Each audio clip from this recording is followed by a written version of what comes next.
In today's video, I'm going to teach you how to connect Asana with HubSpot to streamline your tasks, projects, and CRM updates. By the end, you'll have a reliable connection that turns CRM activity into actionable work inside Asana without manual copy-pasting.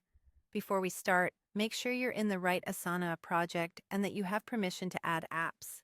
It also helps to be logged into your HubSpot account in the same browser. First, open your workspace in Asana. From the left sidebar, select the workspace where you want HubSpot connected.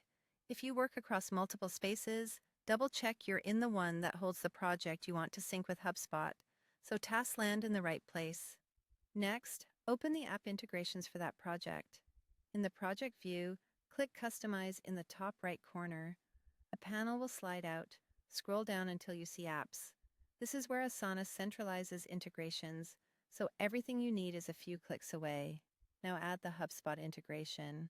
Inside the Apps section, find HubSpot and click Add to Project. If you don't see it immediately, use the search bar. You're connecting it at the project level, which keeps your setup focused and organized. A new window will open for authorization. Sign into HubSpot to connect the accounts. Make sure you choose the correct HubSpot portal if you have more than one. If your browser blocks pop-ups, allow the Asana window just for this step. Complete any two-factor prompts, then confirm the permissions so the integration can create and update tasks as needed. With the connection established, configure your sync settings. Tell Asana what should happen when HubSpot deals or contacts are updated, such as automatically creating tasks for key changes.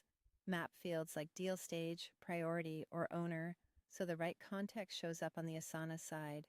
This mapping helps teammates know exactly what changed and who's responsible. Adjust notifications to avoid noise. Enable only what your team truly needs. If you see options for sync direction or frequency, review them carefully to match your workflow. Save and finish by clicking Add to Project or Save. Look for a confirmation message and verify that HubSpot now appears under Apps in the project's Customize panel. That's your sign the connection is active. Finally, test the integration. Create a sample deal or contact update in HubSpot, or make a small change to an existing one and check your Asana project to confirm the task appears with the mapped fields. Refresh the page or wait a moment for the sync to complete. If this video helped, please like, subscribe, and share. Thanks for watching.